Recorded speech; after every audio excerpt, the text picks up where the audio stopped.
네, 이 시의 표제어로서 안식일의 찬송시라는 제목이 붙어 있습니다.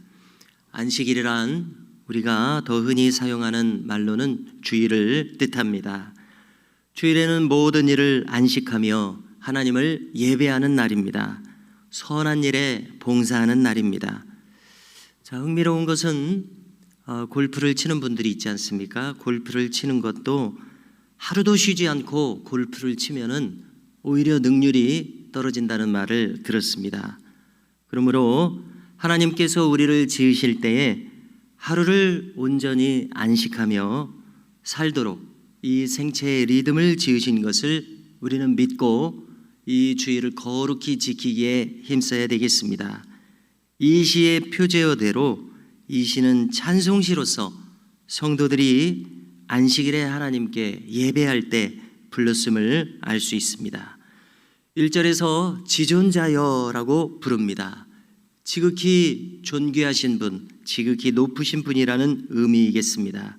지극히 높으신 하나님을 부르면서 여러 가지 악기로 찬양하고 주님을 높이는 것이 얼마나 좋은지 이 시인은 자신의 기쁨과 행복을 고백하고 있습니다. 4절에서 여호와여 주께서 행하신 일로 나를 기쁘게 하셨으니 주의 손이 행하신 일로 말미암아 내가 높이 외치리이다 말합니다. 이 시인은 날마다 하나님께서 베풀어 주신 바를 의식하면서 살아가는 사람입니다. 그래서 그것에 늘 감사하는 마음과 기뻐하는 마음 가지고 있습니다. 그래서 찬양하면서 살아가고 있습니다. 우리는 예배학적으로 이런 것을 논합니다. 즉 설교단과 찬양단의 높이가 같이 둔다는 바로 그 예배학에 있어서 하나의 관점을 논할 수가 있습니다. 이 점을 주목해 보십시오. 성경에서도 말하지 않습니까? 저 천상의 나라는 찬송이 가득한 나라임을 우리가 알게 됩니다. 만주의 주이신 하나님을 높이는 것이 천국에서 많은 일들을 하겠지만은 천국에서 하는 주된 일이 바로 그 찬송하는 일임을 알아야 되겠습니다. 우리가 오늘도 처음에 기도하면서 하나님의 임재와 영광을 구했습니다. 그것은 하나님의 주권을 인정하는 일입니다. 그분의 뜻이 나와 주변에서 온전히 성취될 것을 원하는 마음을 고백한 것이나 다름이 없습니다. 그러므로 하나님의 영광이 가득하기를 구하는 우리로서는 그 영광이 실현되도록 하나님의 말씀에 순종하기에 힘쓰는 모습이 필요합니다. 5절에 보니까 여호와여 주께서 행하신 일이 어찌 그리 크신지요 감탄합니다. 주의 생각이 매우 깊으시니이다. 하나님께서는 우리에 대해서 속속들이 깊이 가장 잘 알고 계십니다. 그러므로 우리가 생각하지 못하는 방향에서, 생각하지 못하는 측면에서 하나님은 우리를 향하여 일하고 계심을 우리는 알아야 되겠습니다. 시인은 주의 크신 일 행하심을 높이고 있습니다. 하나님께서는 우리의 상상을 초월한 높은 곳에서 우리를 마침내 신앙의 승리가 있는 자로 인도하고 계심을 우리는 믿어야 되겠습니다. 또한 이 시인은 어제 시편 91편의 시인과 마찬가지로 하나님을 절대적으로 신뢰하는 사람입니다. 그리고 이것이 돌이켜보건대 믿음의 본질입니다. 하나님께 대한 변치 않는 신뢰가 곧 믿음입니다. 그러므로 반드시 우리는 이 믿음을 고이 간직해야 하겠습니다. 그런데 이 세상을 보십시오. 하나님을 알지 못하는 수많은 세상 사람들이 살아가고 있습니다. 시인은 말합니다. 그들은 참 부지한 사람들이다. 그들은 참 깨달음이 없는 사람들이다. 또 이 세상 사람들 중에 얼마나 많은 악인들이 있습니다. 고의적으로 악을 행하며 사는 사람들을 우리는 때때로 만나게 됩니다. 그런데 놀랍게도 때로 그들은 번성합니다. 흥왕합니다. 그래서 우리가 당황하게 되기도 합니다. 우리는 이렇게 애쓰며 하나님을 순간순간 의식하며 섬기며 살아가고자 애씀에도 불구하고 우리의 삶의 형편에는 어떠한 한계와 제한이 존재합니다. 그러나 저들은 어떤 제한도 없이 저렇게 흥황하는 모습이 있다. 이런 것 때문에 우리가 당황하기도 합니다마는 시인은 오늘 말씀에서 분명히 말합니다. 그들의 결말을 알고 있습니다. 영원의 시간에서는 그들은 멸망할 자들입니다. 악인이 형통할지라도 그것은 어떤 면에서는 현재적인 심판의 한 측면이기도 합니다. 그러므로 우리는 그들의 형통을 부러워하지 않아야 되겠습니다. 하나님은 뜻이 계셔서 인류의 거주의 지경과 경계를 안하셨습니다. 우리에게 어떤 제한을 두시는 것이 하나님의 뜻인 것을 우리는 간접적으로 헤아릴 수 있습니다. 그러므로 우리가 가져야 될 마음이 하나 있습니다. 그것은 우리의 주어진 바에 자족할 줄 아는 마음입니다. 자족함은 곧 감사로, 곧 기쁨으로, 곧 찬양하고 예배하는 마음으로 이어집니다. 9절에서 주의 원수들은 패망할 것이며 악행하는 자들은 다 흩어질 것이라고 말합니다. 그렇습니다. 이것이 악행자들의 운명입니다.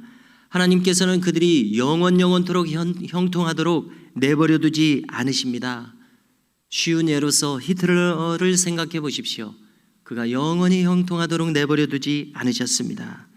왜냐하면 하나님은 공의로운 하나님이시기 때문입니다. 공평하고도 공정하신 분이 바로 하나님이십니다.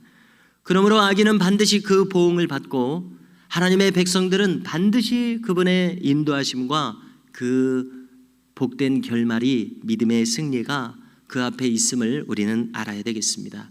그래서 사도 바울도 한창 이 땅에서 선교로 부르심을 종으로서 섬기면서 로마서 8장에서 뭐라고 이야기합니까? 우리가 넉넉히 이기느니라, 이기고도 남는다. More than conquerors.